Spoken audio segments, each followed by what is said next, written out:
তোর আছে কি? লিখেছেন সোয়া রাফা। পর্ব সংখ্যা 10। মেয়েটা লোকগীতি দুর্দান্ত গায়। ইয়াস আর অপেক্ষা করল না, চুপচাপ পিসিলার পাশ থেকে উঠে হেঁটে গেল সেদিকে। ইয়াস যেহেতু অমনোযোগী হয়ে উঠে চলে গেছে, সেই সুযোগে মনের আনন্দে চ্যানেল পাল্টাতে শুরু করলো পিসিলা। তারপর হঠাৎ যখন দৃষ্টি ঘুরিয়ে পিছনে চাইল, দেখল ইয়াস দাঁড়িয়ে আছে হৃদমিলার পাশ ঘেঁষে। স্থির হয়ে প্রসন্ন মনে গান শুনছে মেয়েটার। দৃশ্যটা দেখা মাত্রই চেহারায় মেঘ থমথমে আধার ঘনালো পিসিলার। একটু আগের সেই জিতে যাওয়া আনন্দটা নিমিষেই ফিকে হয়ে গেল অন্তরে। টিভিতে আর মন বসল না। মনির মুখে শুধু তাকিয়ে দেখল বারান্দায় দাঁড়িয়ে গানের ভুবনে ডুবে থাকা যুগলকে। অবচেতন মনটা ভারী বিস্ময় নিয়ে বলে উঠল, ইজ হি ক্রাসিং অন হার? ইয়াস যখন ফিরল তখন গভীর রাত। হৃদমিলা ফিরে গিয়েছে নিজের রুমে। বসার ঘরে কাউচের ওপর মাথা রেখে মেঝেতেই ঘুমিয়ে পড়েছে পিসিলা। টিভিতে তখনও কিসিং বুট চলছে। পিসিলাকে দেখেও ইয়াস না দেখার মতোই চলে যাচ্ছিল। তারপর আবার কি ভেবে যেন হুট করে ফিরে এলো। হাঁটু মুড়ে বসল পিসিলার সামনে। দ্বিধাগ্রস্ত হাতখানা বাড়িয়ে মুখের ওপর পড়ে থাকা চুলের গাছে সরালো। সঙ্গে সঙ্গে চোখের সামনে ভেসে উঠল একটা তেলতেলে আদুরে মুখ। গোলাপ রাঙা ঘুমন্ত চেহারা জুড়ে খেলা করছে অবুঝ বিষণ্ণতা। ইয়াসের তপ্ত নিঃশ্বাস মুখের ওপর আছড়ে পড়া মাত্রই সামান্য চোখের পাতা কাঁপল মেয়েটার। কাঁপল রক্তরাঙা ঠোঁট দুটো। এই ঠোঁট দুটোতেই জীবনের প্রথম নোঙর ফেলেছিল ইয়াস।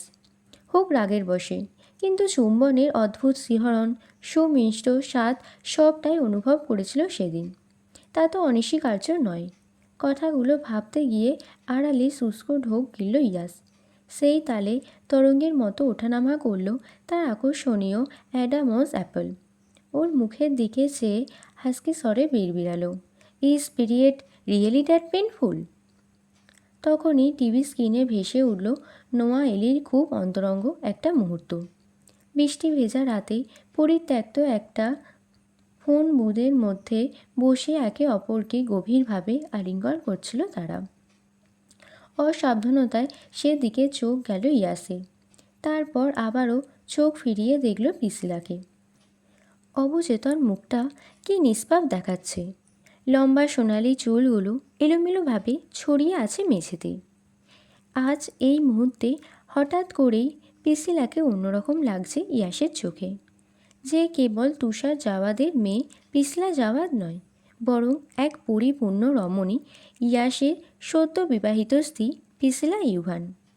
নিজের অজান্তেই মেয়েটাকে কেমন জীবনে ঠাঁই দিয়ে ফেলল ইয়াস।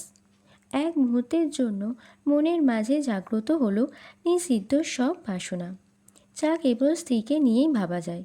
সময় নষ্ট করল না সে। আত্মভ্রমে ডুবে গিয়ে মেয়েটাকে কোলে নিয়ে সহসা পা বাড়ালো নিজের রুমের দিকে। বিছানায় এনে পিসিলাকে শুইয়ে দিয়ে আলতো হাতে গায়ে চাদর টেনে দিল। ততঃপর মোহাচ্ছন্ন হয়ে শার্টের বোতামে হাত চালিয়ে ওর দিকে ঝুঁকতেই যাবে, তখনই টুংটাং আওয়াজ তুলে বেজে উঠল পিসলার ফোন। তৎক্ষণাৎ বিভ্রম থেকে ছিটকে বেরিয়ে এলো ইয়াস। সংবিত ফিরে পেতেই পিসিলার হাত থেকে মোবাইলটা নিয়ে নিল সে। স্ক্রিনে চোখ পড়তেই দেখল নোটিফিকেশন বারে পরপর দুটো মেসেজ।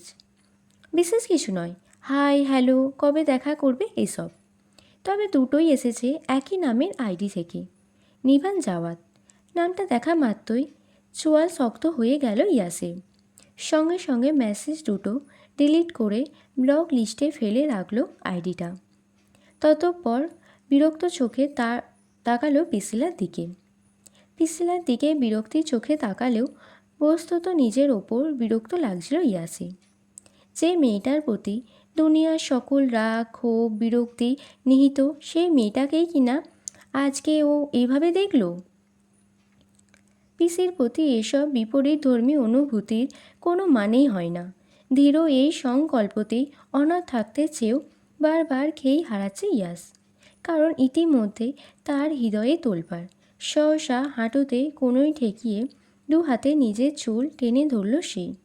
চোয়ালের পেশি শক্ত করে স্বগোক্তি করে বিড়বিড়ালো, বেরিয়ে যা আমার মস্তিষ্ক থেকে, বেরিয়ে যা পিসি, বেরিয়ে যা। পরের দিন পিসিলার ঘুম ভাঙল বেলা 12টায়। ঘুম ভেঙে নিজেকে ইয়াসের রুমে আবিষ্কার করল সে। আগের দিনের কথা ভাবতে গিয়ে একটু সন্দিহান হলো বটে। মনের ভিতর খচখচ করল, প্রশ্ন জাগল, আমি এই ঘরে কেন? কে নিয়ে এলো আমায়? ইয়াস। তারপর চোখ ঘুরিয়ে রুমটাকে পরখ করতে নিলেই দৃষ্টি গিয়ে থমকালো বিছানার পাশে পিসি টেবিলের দিকে। ব্ল্যাক টি শার্ট আর শর্টস পরিহিত ইয়াস কানে হেডসেট আর মাইক্রোফোন লাগিয়ে অন্য ভুবনে ডুবে আছে। যন্ত্রের চেয়েও দ্রুত গতিতে চলছে তার হাত। চোখ দুটো স্ক্রিনে নিবদ্ধ থাকলেও ইয়াস পিসিলার উপস্থিতি টের পেয়ে ঘুরে তাকালো ছেলেটা। চোখে চোখ পড়ে যাওয়ায় তৎক্ষণাৎ দৃষ্টি নামিয়ে নিল মেয়েটা। অভিযোগের স্বরে বলল, আমাকে এই ঘরে কেন নিয়ে এসেছ? তোকে কে বলল যে আমি নিয়ে এসেছি? ভ্রু বাঁকিয়ে ভারী আশ্চর্য গলায় প্রশ্নটা করল ইয়াস। তাহলে? পিসিলার কণ্ঠে বিস্ময়। ইয়াস ঘুরে আবারও মনিটরের পর্দায় দৃষ্টিপাত করল। হাতের কাছে অন্য থেকে খুব দায় সারা গলায় বলল, নিজেই এসেছিস? হেঁটে হেঁটে? বিপরীতে একবার উপর নিচ মাথা নাড়ালো ইয়াস, যা শুনে বিস্ময়ে চুয়াল ছুলে পড়ল পিসিলার। আশ্চর্য হয়ে স্বগোক্তি করে আওড়ালো, ব্যাপার জটিল মনে হচ্ছে। যত দ্রুত সম্ভব পাপার সঙ্গে আলাপ করতে হবে। কিছু বললি?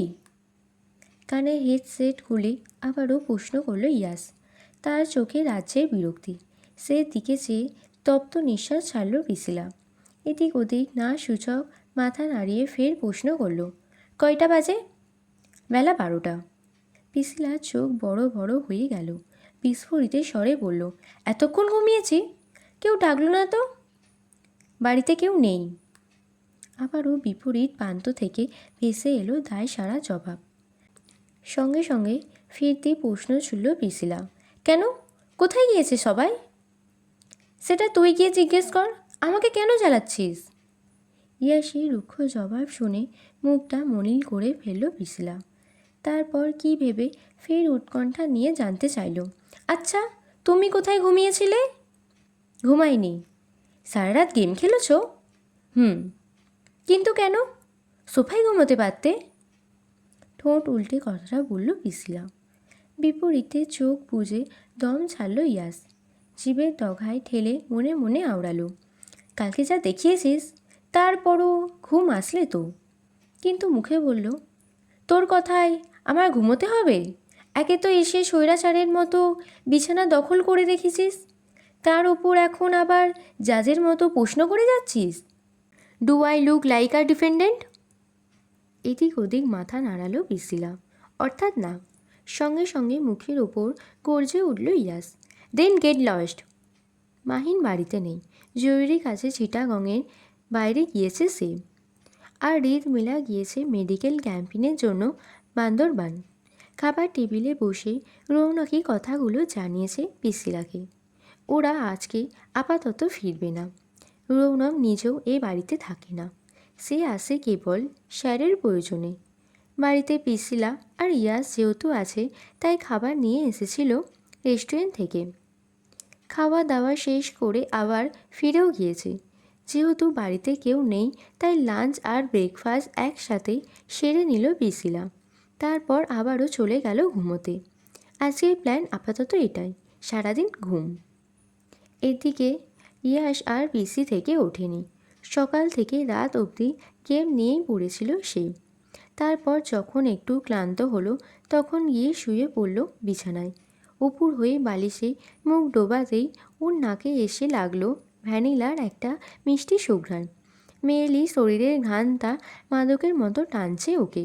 সুঘ্রাণে ভূত হয়ে যেতে যেতেই ইয়াসের মনে পড়ল কাল রাতে এখানে পিছলা ঘুমিয়েছিল। তার শরীরের ওর ঘ্রাণটা এতটা নেশালো আর হৃদয়স্পর্শী। বেখেয়ালে কথাটা ভাবতে গিয়ে চট করেই চোখের পাতা খুলে ফেলল ইয়াস। ভেতরটা হাঁসফাঁস করে উঠল। বেঘোরে আওড়ালো, কি ভাবছি আমি এসব? কিছুক্ষণ নিজেকে স্থির করে আবারও ঘুমানোর উদ্দেশ্যে চোখ বন্ধ করল ইয়াস। সঙ্গে সঙ্গে মানব অষ্টে ভেসে উঠল কাল রাতের সেই অভূতপূর্ব দৃশ্যটা। কচি ডগার মতো লটানো একটা নির্মেদ ফর্সা উদর, আর তার মাঝের মোমের মতো কোমল নাভিকুণ্ড। দৃশ্যটা চোখে ভাসতেই শোয়া ছেড়ে উঠে বসল ইয়াস। ভিতর ভিতর অস্থির লাগছে খুব। গত 48 ঘন্টা যাবৎ নির্ঘুম পরিশান্ত চোখ দুটো বেইমানি করছে ওর সঙ্গে। পিশিলার মাঝে যা আছে অন্য মেয়েদের মাঝেও তাই আছে। তাহলে পিশিলাকে কেন এত আকর্ষণীয় লাগছে? ওকে কখনো রমণীর রূপে কল্পনা করিনি তাই, নাকি বিশেষ কোনো কারণ? হৃদগহীনে উকির দেওয়া শত শত প্রশ্নের উত্তর খুঁজতে গেল না ইয়াস, বরং মনের উপর মেজাজ দেখিয়ে হুড়মুড়িয়ে বিছানা ছাড়ল সে। তারপর চুপচাপ এগিয়ে গিয়ে বসল সেই লিভিং রুমের মেঝেতে। চারিদিকের আলো নেভানো, এক কোণে জ্বলতে থাকা ল্যাম্পশেডের তরল আলোয় ঘরের সর্বত্র একটা স্নিগ্ধতা বিরাজ করছে। ইয়াস খুব অনীহা নিয়ে টিভি অন করলো। দেখল টিভিতে কালকের মুভিটিই চলমান। সহসা দেখতে আরম্ভ করলো সে। কিসিং বুথ মুভির বেশ কয়েকটা সিরিজ রয়েছে। প্রথমটা শেষ করতেই রাত গড়ালো 2টোর ঘরে। দেওয়ালে টাঙানো পেন্ডুলাম ঘড়িটা ঢং ঢং করে জানান দিচ্ছে সময়। ঠিক তখনই ঘর থেকে জম্বির মতো বেরিয়ে এলো পিশিলা। লম্বা হাঁটু সমান দীঘল সোনালি চুলগুলো এলোমেলো হয়ে শরীরে লেপ্টে আছে। পরনে সিম্পল পাজামা সেট। কি জানি কি হলো মেয়েটার? এসে ইয়াসের সামনে হাঁটু মুড়ে বসলো। তারপর আবদারের স্বরে বলল, আমি আইসক্রিম খেতে চাই, এনে দাও। পিশিলাকে দেখা মাত্রই রিমোট চেপে টিভি অফ করলো ইয়াস। সঙ্গে সঙ্গে ধূসর এক নিঃশব্দ অন্ধকার মুহূর্তে গ্রাস করলো ওদের। ল্যাম্পশেডের আলোটা একেবারে কমিয়ে রাখা। তবে এই নিকষ কালো আঁধারের মাঝেও ইয়াসের কৌতূহলী দৃষ্টি চোখ এড়ায়নি পিশিলার। কিন্তু মেয়েটা তো খুব উন্মুখ হয়ে উঠেছে। ঘুম থেকে উঠেই এসেছে শুধু আইসক্রিম খাওয়ার জন্য। ভেবেছিল একাই বেরিয়ে যাবে। তখনই মনে পড়ল এটা বাংলাদেশ, তাই তো ইয়াসের কাছে আসা। ইয়াসকে একইভাবে চেয়ে থাকতে দেখে আবারও ঠোঁট উল্টালো পিশিলা। অধৈর্য গলায় বলল, তুমি কি শুনতে পাওনি আমার কথা? আমি আইসক্রিম খেতে চাই। এবারে ভ্রু কুঁচকে গেল ইয়াসের। মেয়েটাকে আপাদ মস্তক বড় করে তিরক্ষি গলায় বলল, কমন সেন্স কোথায় তোর? এখন রাত কয়টা বাজে জানিস? জানি তো, রাত 2টো। রাত 2টোয় তুই আমার কাছে আইসক্রিম খেতে চাইছিস? কি মনে হয় আমি জাদুকর? আমি খাবো মানে খাবই, ক্রেভিং হচ্ছে আমার, উফ। পিশিলাকে অস্থির দেখালো। ইয়াস একটু সময় নিয়ে বিরস মুখে বলল, এটা ইটালি নয় যে যখন যা চাইবি তাই পাবি। বিড়িতে এত রাত অবধি কিছুই খোলা থাকে না। আমি এত কিছু জানি না, তুমি এনে দাও। কথাটা বলেই হঠাৎ ইয়াসের বাহু আঁকড়ে ধরল পিশিলা। চুলগুলো সব লিপটে গেল তার গায়ে শার্টের ভাঁজে। ইয়াস একটু থমকালো। ভিতরে হাঁস ভাবটা আবারও ফিরে এলো। দ্বিগুণ হয়ে গেল হৃদস্পন্দন। অগত্যা দাঁতে দাঁত পিষে রুদ্ধশ্বাসে বাঁধ সারল সে। দূরে থাক পিসি, আমি এভাবে কথা বলতে পারছি না। কেন? জানি না, দম বন্ধ হয়ে আসছে। আইসক্রিম না এনে দিলে যাব না, কিছুতেই না। পিশিলার এক গুয়ে প্রত্যুত্তর। তা শুনে কপাল গোছালো ইয়াস। সন্নিগ্ধ গলায় প্রশ্ন করল, তুই চাইছিস আমি মরে যাই, তাই তো? আমার সংস্পর্শে কারোর মৃত্যু হতে পারে সেটা আগে জানা ছিল না। সঙ্গে সঙ্গে ঝড়ের বেগে ওর গ্রীপা চেপে ধরল ইয়াস। মুখের কাছে মুখ নিয়ে এসে শীতল গলায় বলল, হয় আমার হয়। দেখতে পাচ্ছিস না অস্থির হয়ে আছি? তোর জন্যই সব হয়েছে। ঘুম হারাম করে দিয়েছিস তুই আমার। আমি তোমার এত অপছন্দের কেন বলো তো? কম্পিত স্বরে প্রশ্নটা করতে গিয়ে নীলাভ দু নয়ন জলে থই থই করে উঠল পিশিলার। টুপটাপ করে গড়িয়ে পড়ল ইয়াসের হাতের ওপর। তৎক্ষণাৎ দৃষ্টি শিথিল হয়ে এলো মানবী। মেয়েটাকে কষ্ট দেওয়ার অপরাধে জীবনে প্রথমবার নিজের ওপর ক্রোধ জন্মালো তার। প্রলম্বিত শ্বাস ফেলে প্রশ্ন করল, তোর কি মুড সুইং হচ্ছে? এবারে ইয়াসের থেকে দূরত্ব বাড়িয়ে সরে বসল পিশিলা। অন্যদিকে মুখ ঘুরিয়ে মাথা নাড়ালো শুধু। পিশিলার নীরব সম্মোহনে তপ্ত শ্বাস ছাড়ল ইয়াস। অন্যান্য সময় মেয়েটাকে অবজ্ঞা করলেও আজ করতে পারল না। কণ্ঠস্বর খাদে নামিয়ে রুক্ষ আওয়াজে বলল, যা গিয়ে চেঞ্জ করে আয়। কেন? আইসক্রিমের গুষ্টি উদ্ধার করব তাই। গভীর রাতে তার কাজের বিশাল সমাগমে চঞ্চলা কিশোরীর মতো ঝলমল করছে রাতের আকাশ। কোথাও মেঘের ছিটে ফোঁটা নেই। দিগন্তে হাসি মুখে জ্যোৎস্না বিলাচ্ছে এক ফালি অর্ধচাঁদ। চাঁদের রূপলি আলোয় ভেসে যাচ্ছে চারিপাশ। জোয়ার ভাটার অকৃত্রিম সন্নিগ্ধে সাগরকন্যা অশনি রূপ ধারণ করেছে। ফেরিন জলরাশির বুকে বিশাল ঢেউ তুলে খানিক বাদে বাদেই আছড়ে পড়ছে বালুচরে। জ্যোৎস্না সাত সাদা চকচকে বালুচর ধরে নিরুদ্দেশে হেঁটে চলছে ইজাজ আর পিশিলা। একটা পাতলা নীল রঙের ফগ পরে ঘাস ফড়িংয়ের মতোই তিরিং বিরিং করছে মেয়েটা। কখনো মনের আইসক্রিম খাচ্ছে, আবার কখনো ছুটে গিয়ে সমুদ্রে পা ভেজাচ্ছে। ঢেউয়ের ঝাপটায় ক্রমশ ভিজে উঠছে তার বসন। তাতেও কোনো হেলদোল নেই পুতুলের মতো রুশকন্যার। সে একবার ছুটে গিয়ে পা ভিজাচ্ছে, ফের নিটল পায়ে রিনঝিন শব্দ তুলে এসে দাঁড়াচ্ছে ইয়াসের পাশে। সমুদ্রের তীরে এসে থেকেই ভেজা বালুচরের ওপর গা ছেড়ে দিয়ে চুপচাপ বসে আছে ইয়াস। দৃষ্টি তার অদূরের লাইট হাউসটাতে নিবদ্ধ। অবশ্য কখনো কখনো আর চোখে খেয়াল করছে মেয়েটাকে। আজ কেন যেন ওর এই দস্যিপনা অকারণেই ভালো লাগছে।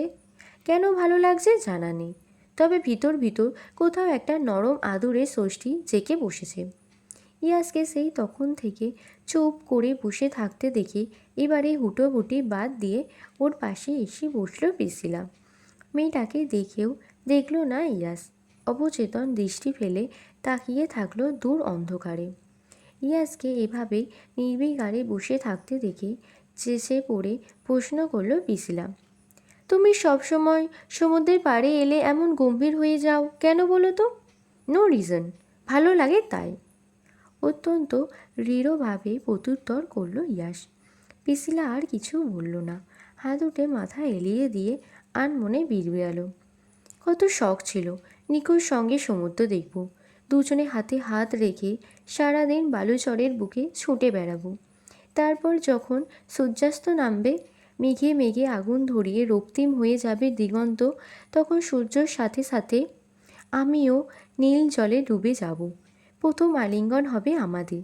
নিকোর সবচেয়ে সুন্দর ছবিটা আমি নীল সমুদ্রের পাড়ে বসেই আঁকতে চেয়েছিলাম। তুই কি জানিস বেদনার রং নীল? নীল সব সময় কষ্টদায়ক। আমার কাছে নীল মানেই অভিশাপ। ইয়াসের কথা শুনে অপ্রস্তুতভাবে ঘুরে তাকালো পিশিলা। দেখল লাইটার দিয়ে সিগারেট ধরাচ্ছে ছেলেটা।